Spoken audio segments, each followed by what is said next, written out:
What is an A player? It is someone who possesses the attitude of curiosity, connection, and total commitment to the vision.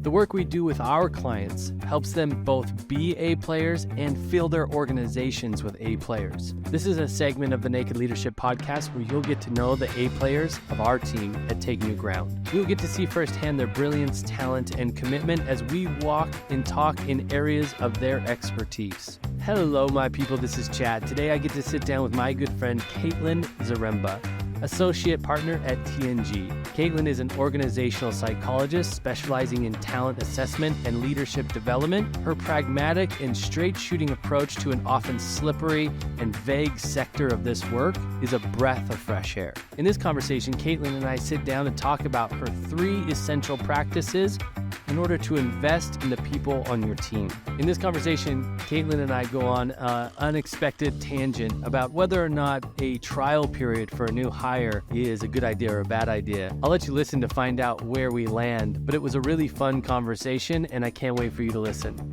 Let's dive in. Caitlin, my friend, how are you doing? I'm good. How are you? I'm fantastic. Ever since you sent me the wheels in my brain have been turning ever since you sent me the topic to this conversation, which was like a week and a half ago, maybe even 2 weeks ago. So I've been so excited to sit down with you and open this up and even just bring people up to speed. We've even been talking before we hit record, and I was like, well, let's stop. Let's bring this to the conversation because this is the good stuff, right? Because I think at least my tendency, I'll speak for myself, my tendency is to come with some nicely packaged idea. And what you were doing before we hit record was really bringing up a lot of the nuances of what it is that we're going to talk about. So I wanted to push pause on that and save it so that we could really dance in the nuance and in the gray rather than look like we have this perfectly built, beautiful picture of the topic that we're going to talk about. So anyway, that was quite an introduction. Caitlin Zaremba, our resident shrink. How are you? Oh my God, that's so funny that you call me that. I was planning that, and I was like, I wonder how she'll like it. I accept it from you. I guess it depends on who's saying it. That's right. My mom will always talk to random strangers and be like, my daughter's a shrink. And I'm like, what? What is that about? It doesn't feel right. But it feels I wanted to say it because I knew there might be some uneasiness there with it. Yeah, it's all good. But yeah, I'm good. I'm excited to talk about this. You're right. There's so much nuance. I think that's the hard part about our field in general, both in terms of coaching, leadership. We deal with these really broad, complex, sometimes, oftentimes topics, but I'm a huge fan of simplifying where possible. So I sent you this outline of we should do these 3 things. Yes. And then I start thinking about it and I'm like, oh, this is so dumb. How can you boil leadership down to 3 things? It's more complicated than that. But I think what we got to is we can do both. We can say keep these 3 principles in mind, but also think about the nuance of how executing them looks and works. So yeah. And I love that. I'm gonna just extend that frame just a little bit. So we're going to talk about 3 essential practices for talent management. Now, that's our clickbaity title for that's the clickbaity title for the episode that I came up with. There's a few problems I have with that already. It's specifically the term talent management. It just makes me want to barf because these are human beings that we're talking about, right? And that's where the premise falls apart. Is that we are human beings dealing with human beings who are complex systems and, of emotion and goals and vision and ailments and blah, blah, blah, blah, blah, blah. So to boil it down, be these are the 3 things. So we are going to talk about the 3 things, and I still think they're important. And they fall in the tips and tricks category, which we typically steer away from because of all the complexity and nuance that exists. But we're gonna lay them out there. But then as they come up for you, my request from you is just hey, also bring up the complexity of it. Let's explore that, Sure. because Yeah. tips and tricks are only as good as the person using them. They're Right. only as effective as the leader who has done the work with themselves and their people in order to create the trust and the culture and, all of that sort of stuff that allows these tips and tricks to be effective. So if you're a listener of this podcast, you've probably been on a journey of developing your leadership. Good for you. That's fantastic. That is what's going to enable the tips and tricks to be effective. Absolutely. Well Anything said. you want to add to that? No, I mean, I couldn't agree more. I think, I spend a lot of my time in my days interviewing people for, both on both ends of the equation. The hiring managers, the C-suite leaders who are looking for, top talent to come in and join their mission and vision and do a great job. And then the people, hundreds, thousands of people maybe by now talk about how they think about their work, what motivates them, how they show up and be effective. And so it's like tricky. It's harder than you think. I don't think we're as good as this as we say we are, but yet there are these like common practices that if you master them, if you can figure out how to, do the art and science of leadership, you have a chance. You have a better chance. Yeah. It's much more like an impromptu dance than it is like a rehearsed performance. Right. And so actually we're going to dive into the first point of this talent management. And when we say the word talent management, what are we talking about if we were to like put a humanness on that phrase? Yeah. Great point. I've never ever heard that. I come from that world, so like we use that phrase all the time.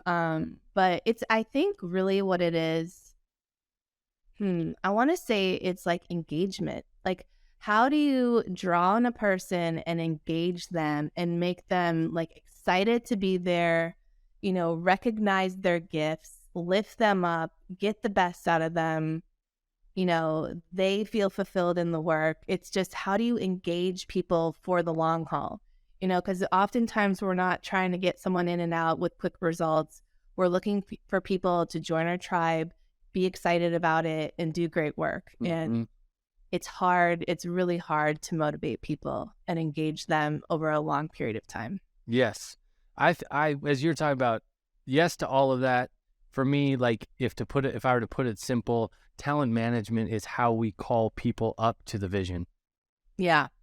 Right. So we're finding the right people, and then we're creating a space where they can flourish with the talents that they bring, where they can be autonomous in their contribution, but also integral to the team. So like, I just see it as like enrolling and calling them up into the vision of what, the greater thing that we're working towards. And there's also an element of that of how it contributes to their vision, contributes to their interest. And so there's all of that complex. Well, one of the things that stuck out to me when you sent this topic to me is that we are poor judgments of character, more so than we think we are. So the first point is to have a data-driven approach to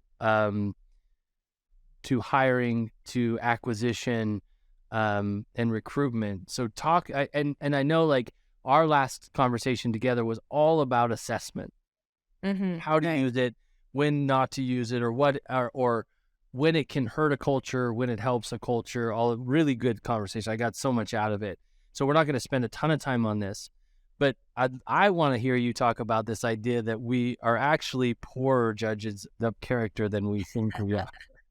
Yeah, a lot of us will claim to like read people really well and be intuitive in that sense. I always laugh. A lot of people I talk to, like party, like small talk is like, oh, psychologist. Like I've always wanted to do that. And I think and I think on some level we have a basic understanding of one another, But there's some really fascinating research out there. That book I recommended to the team of Talking to Strangers, I love when that book. it's so good. Like, he really illustrates how we can interact with someone and take away two completely different stories, narratives, messages, assumptions, about what's happening. And so having data, another thing that happens often in organizations is reputations get formed quickly and they get they're like cemented in the culture without updating the file, So it's like you do one kind of like mistake, or maybe you're learning and you show up a little like clunky at first, and then over time you get your bearings. And sure, there's some recognition of that, but sometimes that feedback or that, sentiment of like, oh, this person's just not a very critical thinker, can Yeah. stick with them for a long time, when so we don't really know, if that's changed over time or not. So we should be using some sort of objective measures, whether through assessment, but also, um, you know, through, I don't know, referrals, references, like having more data points to determine what someone's value is, getting more deep with them on their experience and how, they are progressing, like learning from them. And we just we don't lean into that as much as I think we should. Yeah. And it's like, I think about interviews, right? And the weight that we have put on the interview process, Mhm. right? Where it's like one or a few people are going to assess this person Yeah. from an hour, maybe not even an hour conversation, and then make a decision based off of that. That is Yeah. I mean, what you're talking about, what does it do to the idea of interview, or what role does interview play in this? Let me just tell you that people are both, I can't believe I'm about to say this. Yeah, yeah, I would say give the it. majority of people are not good interviewees. Oh, they're terrible. Terrible. They don't show up their best selves. That it is astonishing to me, to be honest, given how many I do, the percentage of ones that I was like, wow, that was a great interview. Because the reason it's shocking is because, like, you're here to get a job that you say you want. Like, did you think about like, what you're gonna, so, and it's hard, it's a hard statement to make, but it's true. And I also think that we don't always interview, like, we come to the interviews as interviewers with biases and desires, and sometimes we're searching to like kind of check the box and get those met because we're really excited about what we're about to do, and this person might look great on paper. They might have like a really sexy like role that they worked, or company that they worked for, and that's a short-sighted way of kind of looking at the process. Yeah. This next question, I think, leads us into point number 2, but I want to ask you first, because you point number 2. So, let's drive this home. Let's put a rope. Let's put a bow on that, and then I'll ask my question. So, what is a data-driven approach to talent acquisition? So where possible, using the assessments to kind of look, there are safeguard to the shitty interview. Yeah. Like, what you're not going to get from the interview, you're going to get in the assessment.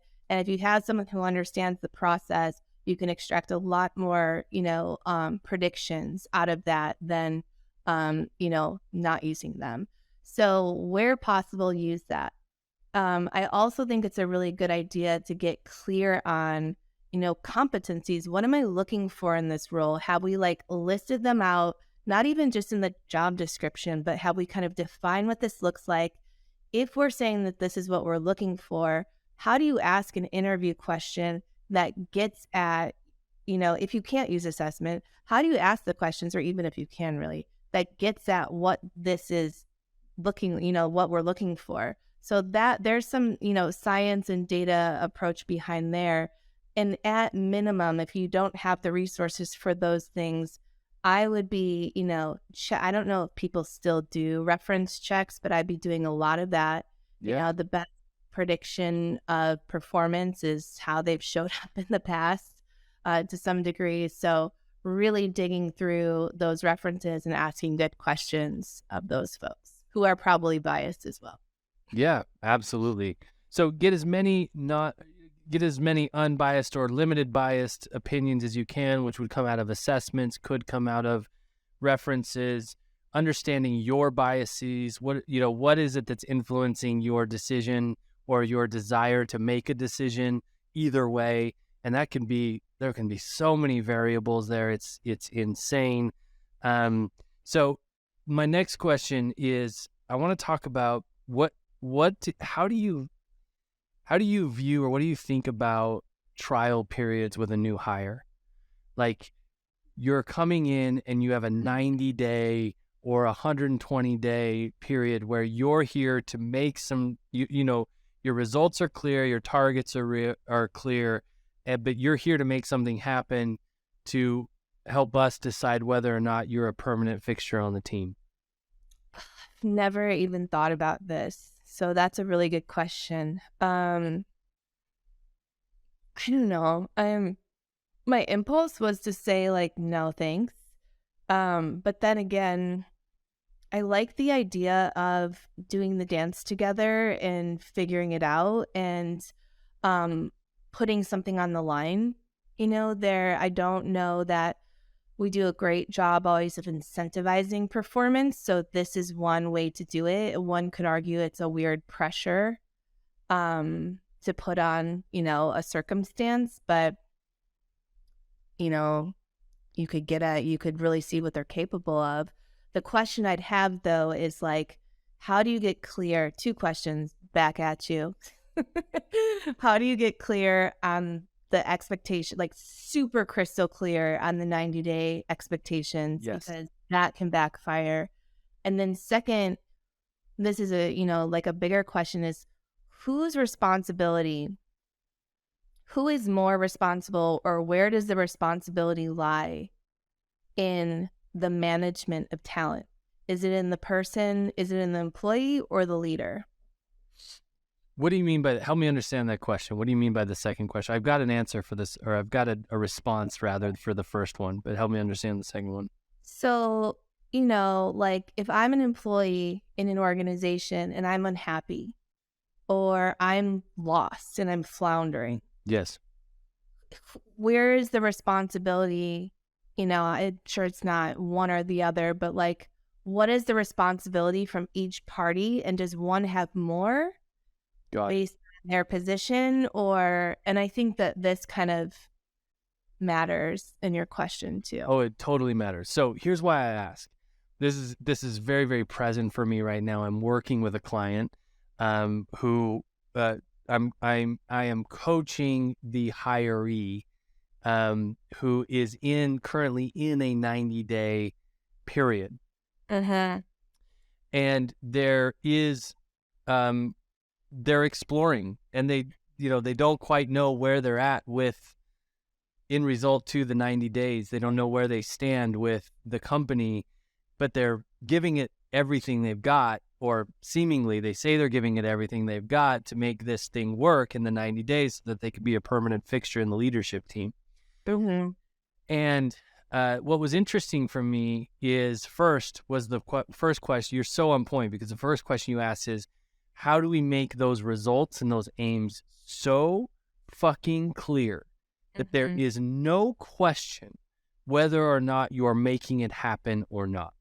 Right. And that it's a powerful question. I think it can be done, but I think it takes a lot of intention and a lot of attention and focus in order to outline those in a way that there's not a bunch of nuance, all of that sort of stuff. Yeah. Not to mention, like, if I'm coaching someone going into a role, regardless of this, arrangement or not, I'm typically telling them to spend the first 60 to 90 days listening and figuring shit out. Like, don't go in guns blazing with something to prove. You have to go in and you have to, like, it takes time to establish relationships, understand the players, Yeah. and, really get a handle on the strategy and what you're trying to accomplish there. So, yeah, so it doesn't mean you can't do this exercise, but it's like, I Sure. don't know, what's Just the goal? What's the aim? be clear. Well, Yeah. I do love your first response. I love that there's something on the line. I Mhm. love that we get a chance to dance together. Like Yeah. we get a chance to like see, when stress rises, where do you go? Yeah. You know, and how do we deal with that, and how does it incorporate into the culture, and all of like how does personality work between me and who I report to and who reports to me, all of that sort of stuff. So I think there is I believe there is a benefit to it. It just my encouragement, or at least what I'm learning, is it has to be so intentional and so clear on what the aim and the goal is that everybody has to be in agreement. Life is not fair. It's what you negotiate. Let me say that one more time. Life is not fair. It's what you negotiate. Now, that's an interesting thought. If that's true, it means that everything you have in life right now, the possessions, the relationships, the fitness, the mindset, are all a product of your negotiations with others and yourself. And if that's true, wouldn't you want to be very clear on how you negotiate? What's effective and what's ineffective? What your strengths are and what your blind spots are? It is, after all, producing all the results in your life. So here's the deal. We put together a 15-question quiz that you can take in 5 minutes or less and find out exactly what your negotiation style is. The results of this quiz will give you insight into your strengths and blind spots in negotiation. It will also give you insight in how you can accentuate those strengths or compensate for the blind spots. Think for just 1 second with me all of the conversations you're having in your life. Think about compensation or advancement conversations with people on your team, discussing financial decisions with a partner, or just getting your kids to get their damn shoes on so that you can leave the house. All of these conversations are negotiations. This simple yet powerful tool has the potential to reinvent the way you get what you want in every aspect of life.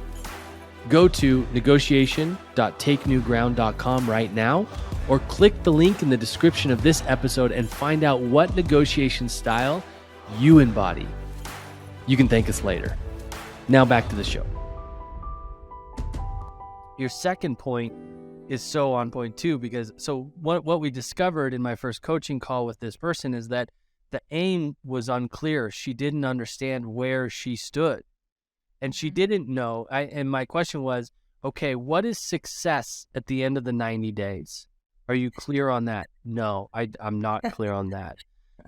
So she just, it could have been whoever's supervising this process, they could have eaten a bad burrito for lunch when they made, and then make the decision whether or not she's on permanently or not. And I don't know. So, so that wasn't going to set either of them up for a successful exchange in this way. The other point that you brought up, which is so great, is if it didn't work, where is the responsibility lie? Right. Exactly.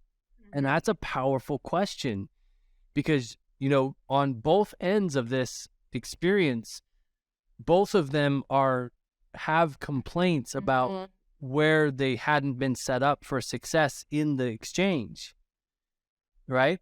And so anyway, it's an interesting question. I think I'm really playing in this space right now for me because I am right in the middle of it coaching, and I'm really working to analyze for myself, is this a helpful practice in general, or is it a detrimental practice in general? It feels a little trappy. But I'm also a proponent of, like your point, like someone could very well go on the opposite end of like the whole listening tour notion and just use that as a card not to show up because you have the novelty card for 6 to 12 months. Sometimes people, play that, and sometimes it's okay to use strategically. I get it, but it can also be used as something to hide behind. So I do like the notion of, having, but, I don't like the idea of like manufactured stress either. But back to this notion of, uh, it's very, but, but what I would say is like, to back to the question though, is like, do you, who, if that didn't work out, well, from a coach's standpoint, all you can do is encourage her to go seek clarity. That's all you can do, and that's been working. But if it didn't work out, would it truly have been, who would have had more responsibility if there is such a thing? So we're really talking about who owns the clarity piece of this kind of trial period, right? Mhm. Which is such a rabbit hole tangent to what we were going to talk about, but I think it's great. I think it's really valuable. Well, not just the trial period, but just like all of it, the In engagement. general. Yeah. Absolutely. Absolutely. So here's my answer. My answer is, if I'm talking to the leadership, it's their responsibility. If I'm talking to the candidate or the talent, it's their responsibility. Yeah. Meaning my approach is always going to be, both of you have 100% of the responsibility to make sure you're clear on what you're working towards. Yeah. Because I actually, you mentioned parent-child relationship or similar, and I think that's a dangerous setup. Yeah. And I think what I hear you talking about is like, intrinsically the leadership has an authority or a decision-making power over the future of the relationship and over the future of this person's income and all of that sort of stuff. So that it puts them in a different position. But I would always, in every conversation, and this is what I've done in this position, in this specific scenario, where I both to get to coach the talent and make some recommendations to the leadership. And that's exactly what I did. Is I told her when I was with her, you are 100% responsible for getting clarity around success for you. Yeah. And if you're unclear on anything, go after clarity at all cost. Yeah. And then my recommendation to the leadership was, you guys are responsible for being clear with her about what a win would be. Right. Exactly. And so I don't think it's either or, like you were saying. I think it's both equally, and both at 100%, not both 50-50. Yeah. People need to know what success looks like and how do I win here? Yes. That to be really clear. I'm curious, what about, other than the obvious is like, we're not parents and children, but what about that like feels dangerous to you? I think it sets up, have you read the book Courage to be Disliked? No, because I started, but that format of writing is So honest. I love it. One of the concepts that's brought out in that book, which it really is powerful to me, is where we set up hierarchies in our life. Where we're willing, because of the hierarchy, we're willing to give away our tasks. That this is their language, not mine. We're willing to give we're willing to give the responsibility of our tasks to other people, or we're willing to take the responsibility of other people's tasks because of the hierarchy that we've placed ourselves into. Yeah. And I get there's hierarchy in an organizational chart. My encouragement to anybody is to go in not believing that anybody is above or below you, but you're all linear, working towards a vision. And I think that's the danger in the parent-child viewpoint, is that it automatically puts, we're not employing children. We're employing human beings. We're employing talent, we're bringing them on because of what we believe they can contribute to our teams. Yeah. And so that's the danger I find, is like, you could be like, oh, but it's not my fault. I'm the child. I'm the, I'm looking to you for the answers. Yeah, I think that's right. Now that you describe where you're coming from, and I think that's also like what we're coaching in people when we think about confidence and assertion. Like, you don't, like, own this. This person isn't someone, but at the same time, I would say that that is the goal and that is the end state. A lot of people need to, like, we need to help them internalize that. Oh, Like, from the leadership perspective, like, they're looking at you for this. And from the employee perspective, they want this from you. And if there's any uncertainty about that, to, your earlier point, like, get after it, because your work, your job, and your livelihood depends on it. So yes. I like that. I do think, this notion of power is an interesting one. Maybe one I think too much about now that you've, like, pointed it out that way. Yeah. Well, it's interesting. I think we stumbled upon something that we're both very interested in, and I hope people are as well. But so the second point is having a dev plan for onboards. Again, in this essential practices for talent management, and this is exactly what we're talking about. That's why the question came up for me, is how do we develop them into the position in a way that sets them up for success? We've already defined, well, success has to be defined. It has to be clear. That's probably number one, but what else did you want to add there? Yeah, define it, make it clear. I mean, to the degree that you can put it in, a 60, 90, 120-day plan, that's great. Sometimes that's hard and that gets tricky, and it could be a fluid, iterative process. But the development plan, it doesn't have to be something fancy. I've seen all the most beautiful templates in the world, but and then some of them make sense and some of them don't. But I think it needs to be, like, what are the 3 things that I'm passionate about, that I add value, that leverage my strengths, that create results and make an impact here. And then what are the actions that support those couple of things? Yeah. Without that, it gets convoluted. Like, we'll take on a lot. We end up just kind of going at all angles, doing a lot of a little bit of everything. And then you never have, focus or time to get anything done well. So defining them is really important. And then tracking them, like, we create development plans and then we put them away in our desktop or our drawer and we don't talk about them again. But, I would say at least like a bi-monthly or quarterly one-on-one should be about, like, what did you say you were going to do? And how is that going? And, what's working, what's not, and coming from that angle. But we get caught in the hustle and bustle of just like, what's your task list this week or next week? And how's it coming along? And it just doesn't work. Yeah. Yeah. In fact, I would up the ante to what you're saying and encourage real-time feedback as it relates to the dev plan. If you're willing to, like, in the moments of interacting, finishing projects, having whatever, like, don't wait for the review. Don't wait for the set time. Give the feedback immediately, but you can't do that if it's too complex. I loved your suggestion of 3 items.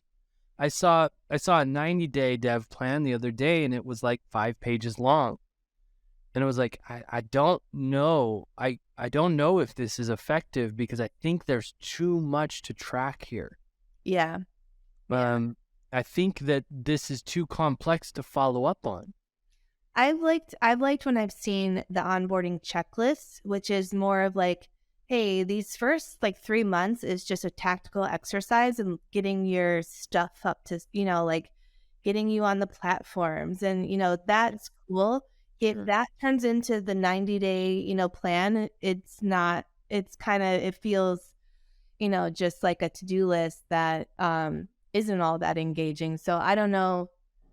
It really matters what's on the plan. I also think, to your point about feedback, part of what makes people really successful in organizations is like the fit and their ability to immerse themselves in the culture establish relationships with their colleagues, and just like really get inundated in the work and the vision and the mission and the culture.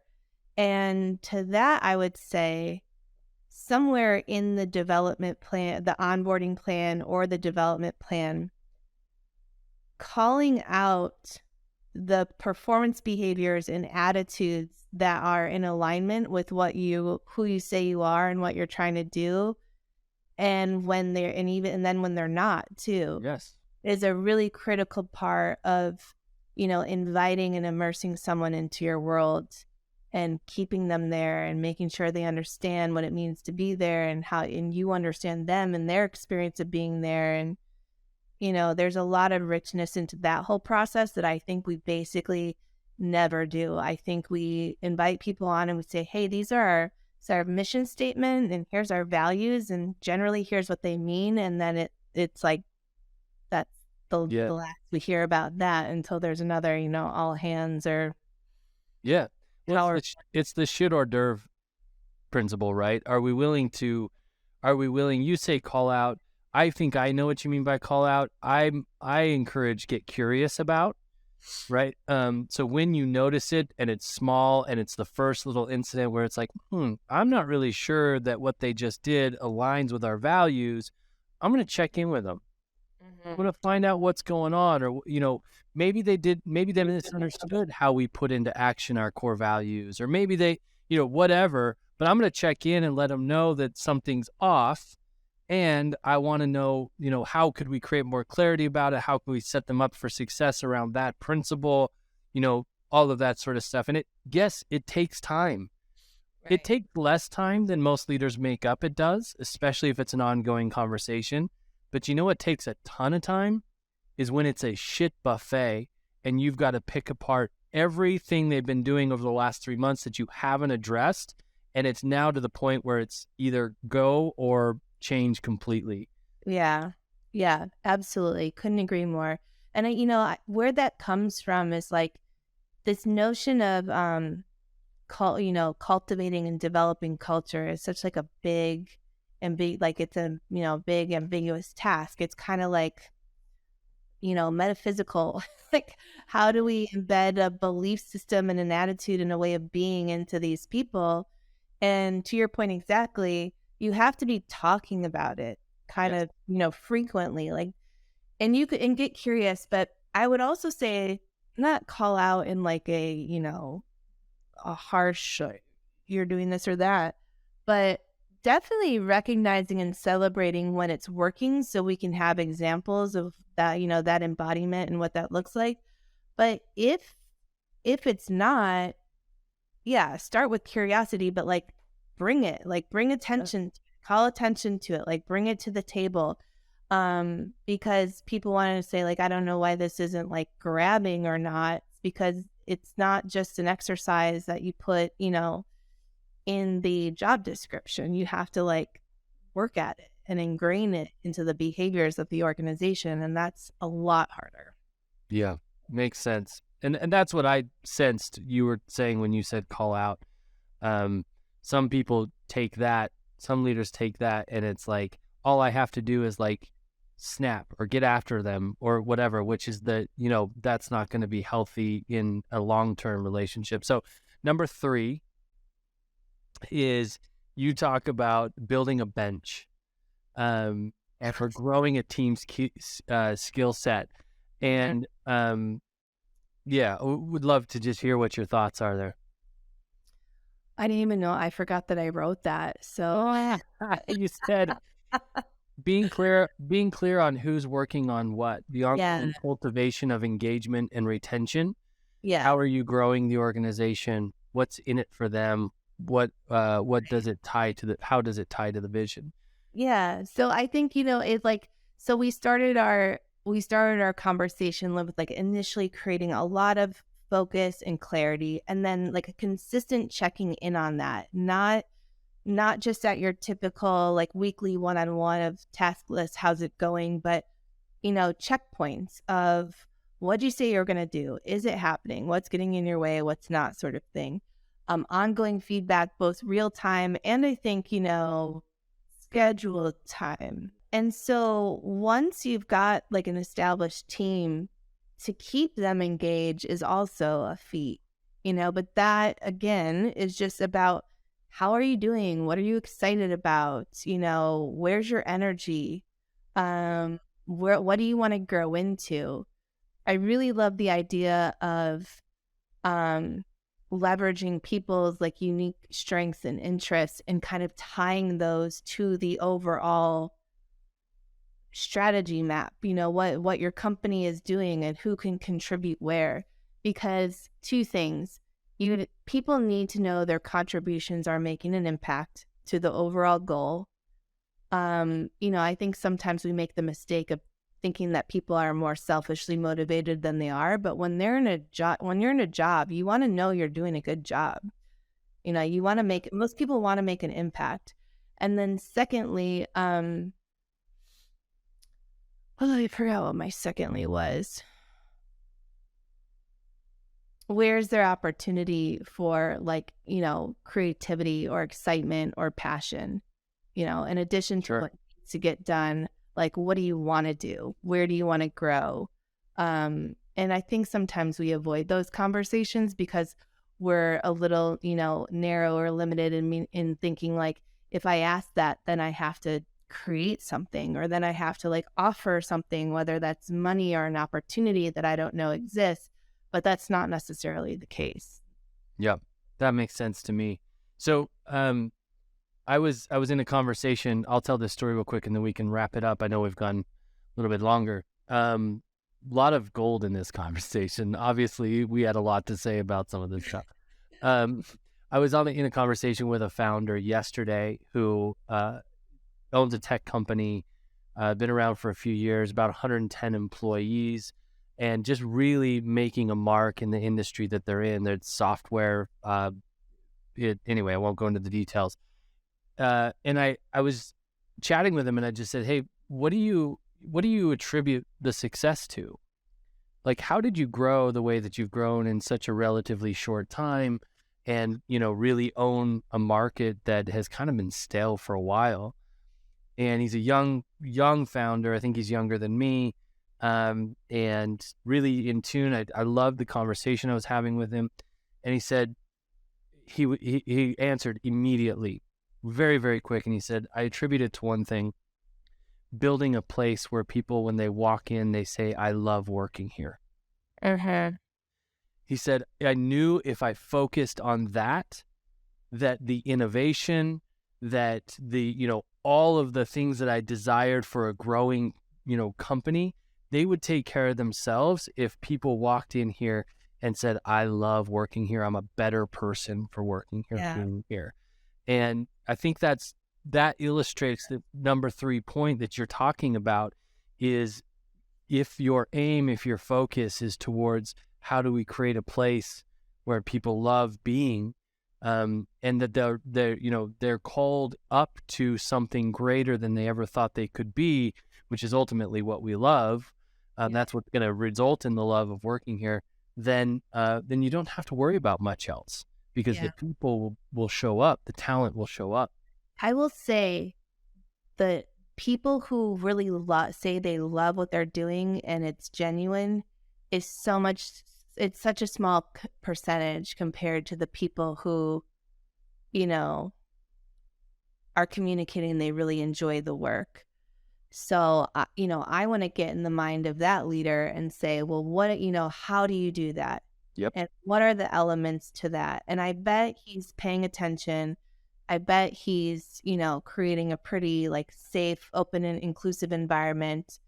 But I'd love to know, what are the other practices? Like one or two other quick thoughts right there.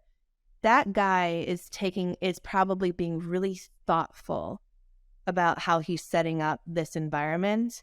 And I think that's where I get back to the hang up with the power thing is what I tell employees all the time, which I think is true. And this is where our responsibility, your responsibility becomes really important is no one's looking out for you like you think they are. Mm-hmm. You think that people are thinking about your career, in your development, probably more than they are. And Sure. you think it should be because, and I agree with you. They ought to be. If this is their business and they're using you as a partner to make it work, you'd hope that they're just thinking about how to get the best out of you. But I don't actually see that as much, and for good reason, because there's so many other pulls at a leader, as at a founder, an entrepreneur, of like making the business happen. Mm-hmm. So I think where I'd land is like, if you're an employee listening to this, you have to be clear on what you want. Mm-hmm. You have to go after. Don't give that power or responsibility away, to your point. That's a really good one. At the same time, if you're listening to this as a leader and you're feeling, which might be very well possible, like there's more I can get out of them. It's a little sleepy over here sometimes. I'm seeing some things and I'm not sure what to make of them. Like, go get after it, like, why not? Your business depends on it, and I don't feel like I see that excitement from people from like the higher ups to be like, I'm more so hearing like, work ethic or motivation complaints. And I'm like, I don't know that that's true. Yep. I agree. All right. Great thoughts. Let's stop it there. All right. And by the way, I think we're going to get to hear the what's in the mind of that founder, because I've invited him to be on the podcast and he's accepted. Yeah. So Great. it'd be pretty interesting. So Good. Anyway, Caitlin, thank you so much. This has been fun. As always. All right. We'll talk soon. Bye-bye, everybody. Well, my friends, thank you so much for joining us for another episode of the Naked Leadership Podcast. As a heads up, every Friday we post a Cliff Notes version of that week's conversation with all the highlights in under 5 minutes. Check that out for a quick and powerful reminder of the principles discussed. I hope this conversation has been valuable to you. If it has, the greatest compliment you could pay us is sharing it with somebody who could use it. Thanks so much for listening, and until next week, bye-bye, everybody.